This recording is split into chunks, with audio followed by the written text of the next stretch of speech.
Each time we gather to inaugurate a president, we bear witness to the enduring strength of our Constitution. We affirm the promise of our democracy. We recall that what binds this nation together is not the colors of our skin or the tenets of our faith or the origins of our names. What makes us exceptional, what makes us American, is our allegiance to an idea articulated in a declaration made more than 2 centuries ago. We hold these truths to be self-evident, that all men are created equal,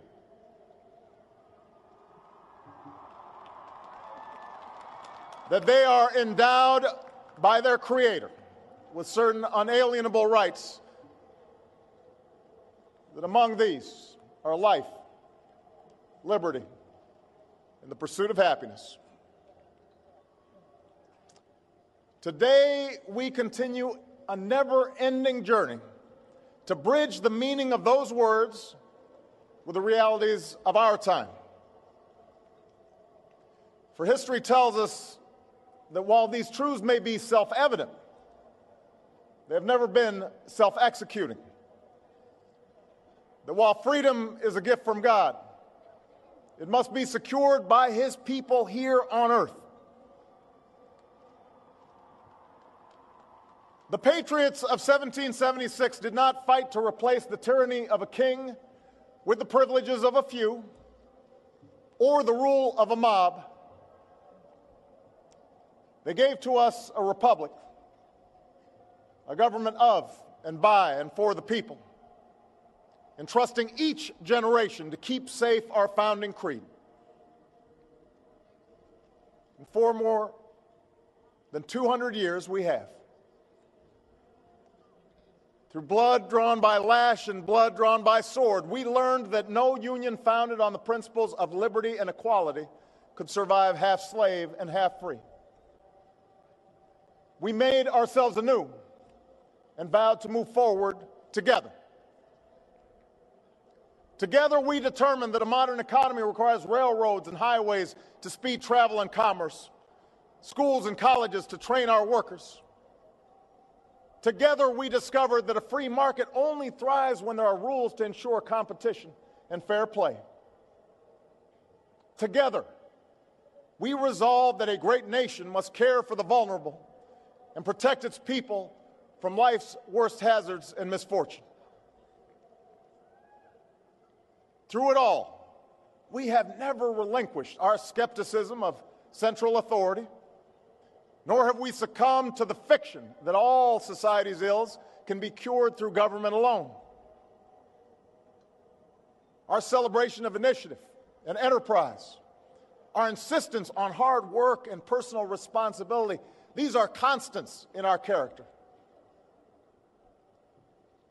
But we have always understood that when times change, so must we. That fidelity to our founding principles requires new responses to new challenges.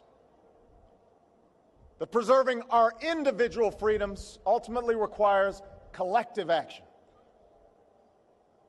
For the American people can no more meet the demands of today's world by acting alone than American soldiers could have met the forces of fascism or communism with muskets and militias. No single person can train all the math and science teachers we'll need to equip our children for the future, or build the roads and networks and research labs that will bring new jobs and businesses to our shores. Now, more than ever, we must do these things together as one nation and one people.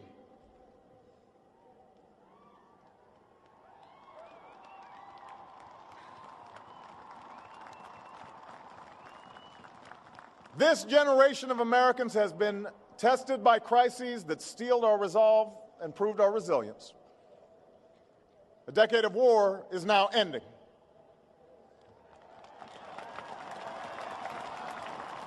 An economic recovery has begun. America's possibilities are limitless, for we possess all the qualities that this world without boundaries demands: youth and drive, diversity and openness, an endless capacity for risk, and a gift for reinvention. My fellow Americans, we are made for this moment, and we will seize it so long as we seize it together.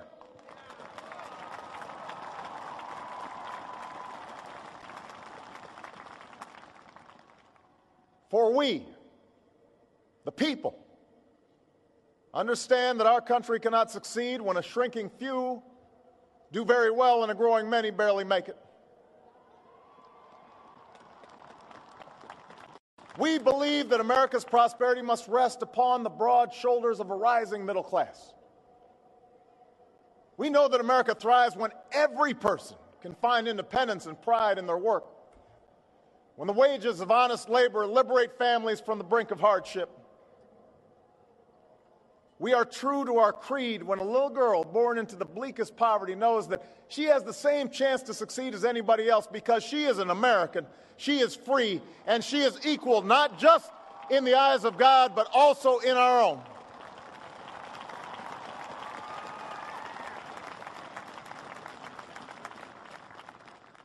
We understand that outworn programs are inadequate to the needs of our time. So we must harness new ideas and technology to remake our government, revamp our tax code, reform our schools, and empower our citizens with the skills they need to work harder, learn more, reach higher. But while the means will change, our purpose endures. A nation that rewards the effort and determination of every single American. That is what this moment requires. That is what will give real meaning to our creed.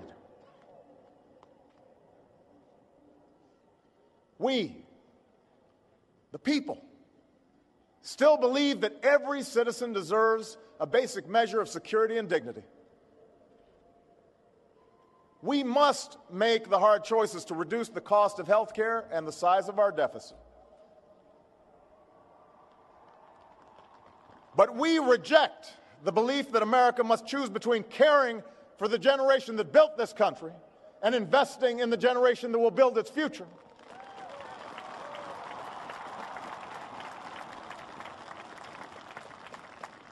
For we remember the lessons of our past, when twilight years were spent in poverty and parents of a child with a disability had nowhere to turn. We do not believe that in this country freedom is reserved for the lucky or happiness for the few. We recognize that no matter how responsibly we live our lives, any one of us, at any time, may face a job loss or a sudden illness or a home swept away in a terrible storm. The commitments we make to each other through Medicare and Medicaid and Social Security, these things do not sap our initiative, they strengthen us.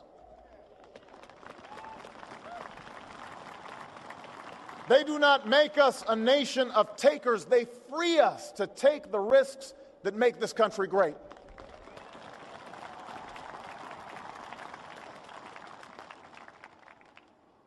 We, the people, still believe that our obligations as Americans are not just to ourselves, but to all posterity. We will respond to the threat of climate change, knowing that the failure to do so would betray our children and future generations.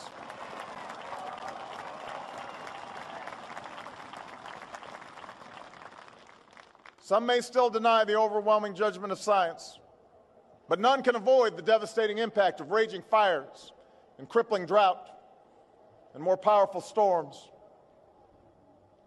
The path towards sustainable energy sources will be long and sometimes difficult. But America cannot resist this transition. We must lead it. We cannot cede to other nations the technology that will power new jobs and new industries. We must claim its promise.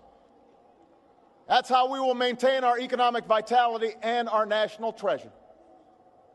Our forests and waterways, our croplands and snow-capped peaks, That is how we will preserve our planet, commanded to our care by God.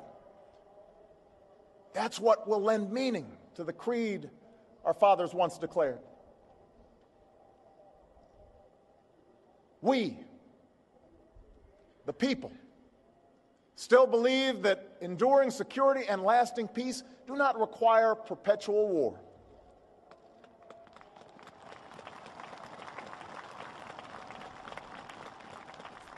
Our brave men and women in uniform, tempered by the flames of battle, are unmatched in skill and courage.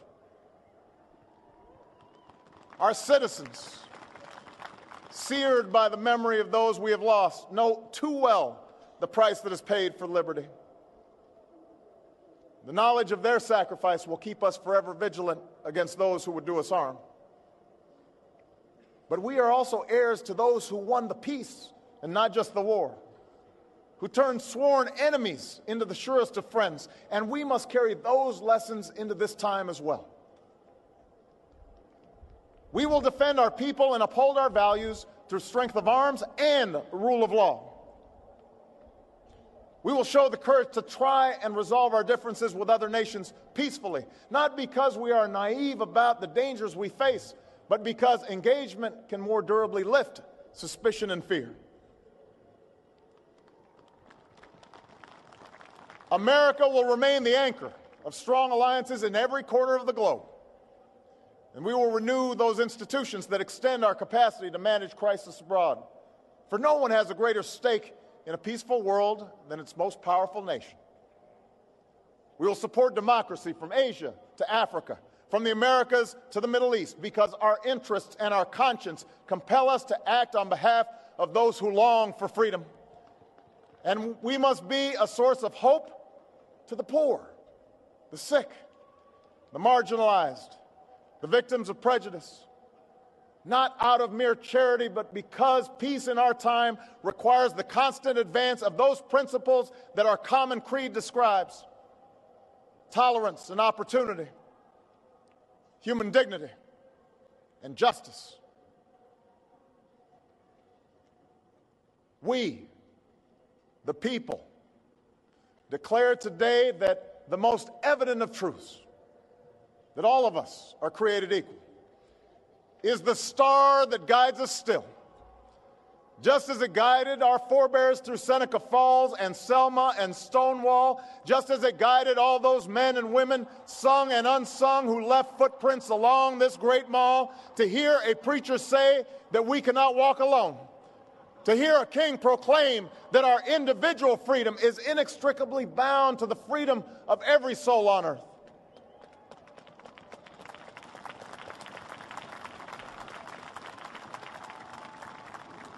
It is now our generation's task to carry on what those pioneers began.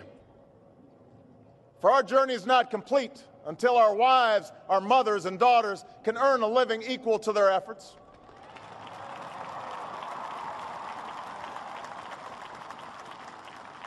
Our journey is not complete until our gay brothers and sisters are treated like anyone else under the law. For if we are truly created equal, then surely the love we commit to one another must be equal as well.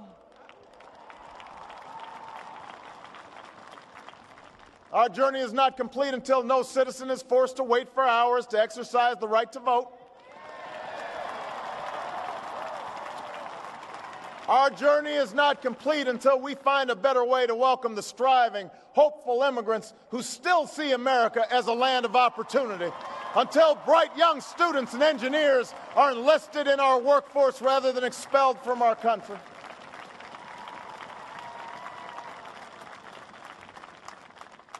Our journey is not complete until all our children, from the streets of Detroit to the hills of Appalachia to the quiet lanes of Newtown, know that they are cared for and cherished and always safe from harm. That is our generation's task, to make these words, these rights, these values of life and liberty and the pursuit of happiness real for every American, Being true to our founding documents does not require us to agree on every contour of life. It does not mean we all define liberty in exactly the same way or follow the same precise path to happiness. Progress does not compel us to settle centuries-long debates about the role of government for all time, but it does require us to act in our time.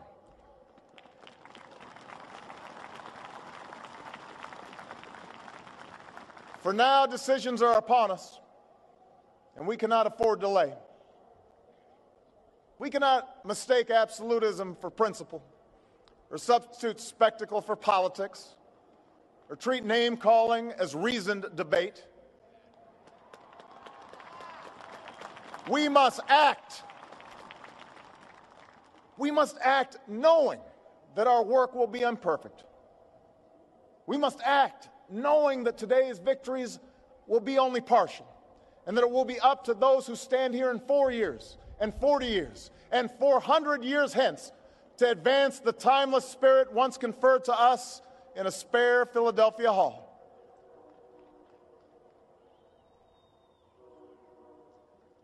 My fellow Americans, the oath I have sworn before you today, like the one recited by others who serve in this Capitol, was an oath to God and country, not party or faction. And we must faithfully execute that pledge during the duration of our service. But the words I spoke today are not so different from the oath that is taken each time a soldier signs up for duty, or an immigrant realizes her dream. My oath is not so different from the pledge we all make to the flag that waves above and that fills our hearts with pride. They are the words of citizens, and they represent our greatest hope. You and I, as citizens, have the power to set this country's course. You and I, as citizens, have the obligation to shape the debates of our time, not only with the votes we cast, but with the voices we lift in defense of our most ancient values and enduring ideals. Let us, each of us, now embrace with solemn duty and awesome joy what is our lasting birthright. With common effort and common purpose, with passion and dedication, let us answer the call of history and carry into an uncertain future that precious light of freedom. Thank you. God bless you. And may He forever bless these United States of America.